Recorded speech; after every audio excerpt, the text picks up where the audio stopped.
हा, नमस्कार शेतकरी बंधूंनो. आज आपण मालवाडा शिवारामध्ये उभा आहे, किरण क्षीरसागर यांच्या शेतामध्ये. तर किरण भाऊनं एक अनोखा प्रयोग केलेला आहे. या आता एलिनोच्या पार्श्वभूमीवर जसं शासनानं सांगितलं कृषी विभागानं की इंटरक्रॉप म्हणजे मिश्र पीक घ्या आणि पाण्याची कमी तुटवडा असल्यामुळं मिश्र पिकाचा वापर करून आपल्या आर्थिक उत्पन्नामध्ये भर पाडण्यासाठी भाऊनं प्रयोग केलेला आहे. तर आपण प्रयोग पाहण्यासाठी आलो.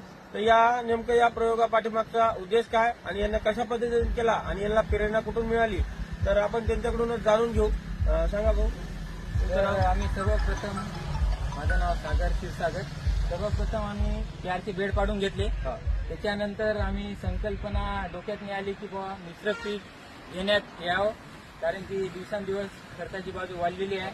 त्याच्याच पद्धतीने आम्ही टोकननं पहिले सोयाबीन आणि मधातनी कापूस आणि 4 बेड सोडून तुरीची लागवड केलेली आहे. आम्हाला 2 एकरातनी फक्त सोयाबीन बी लागले 30 किलो, कारण की आपल्या इथं दुसऱ्या बिन बॅगचा खर्च वाचला. तुम्ही मशीननं पेरलं का टोकन टोकन पद्धतीनं टोकन केलेलं टोकनच्या आहे. मशीननं? टोकनच्या मशीननं. बरं. आणि आपलं त्याच्यातनी बी फक्त 30 किलो पडलं 2 एकरात. आणि आपलं बचत बिन झालेली आहे. आणि उद्दिष्ट असं आहे कशा की बचत झाली तुमची? बियाण्यातनी बचत झाली, आपली पेरणीतनी बचत झाली. त्याच्यानंतर जे उद्दिष्ट आहे त्याच्यातनी कमीत कमी सोयाबीन प्रति किलोला 1 क्विंटल तरी सोयाबीन असं उद्दिष्ट आहे. आणि त्याच्यानंतर कापूस बिन आहे, त्याच्यानंतर तूर पण आहे. की दिवसांदिवस खर्चाची बाजू शेतकऱ्याची वाढत चाललेली आहे. कुठेतरी खर्च कमी व्हावा आणि उत्पन्न वाढावं, हीच आमची उद्दिष्ट आहे. तर बघू शकता शेतकरी बंधूंनो की आपण काय करतो, एका एकरला जवळपास 30 किलो बियाण्याचा वापर करून आपण आपलं जे उत्पन्न आहे हे आपण 30 किलो मध्ये खूप झालं तर लईतली 6 पर्यंत आवरेज किंवा 4 पर्यंत आपण असं आवरेज घेतो. तर भाऊनं गेल्या वर्षी पण जवळपास 8 ते 9चा आवरेज घेतलेला आहे बेडवर टाकल्यामुळे, आणि यावर्षी त्यांच्याला 10 पर्यंत घेण्याचा उद्दिष्ट आहे.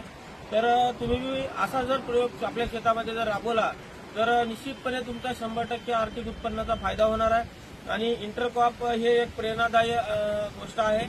आणि त्याच्यामार्फत जर का तुम्ही अशा पद्धतीने जर का एक बियाण्याची बचत करून जर आपल्या बियाण्याची बचत झाली म्हणजे आपल्या आर्थिक उत्पन्नाची बचत होणार आहे.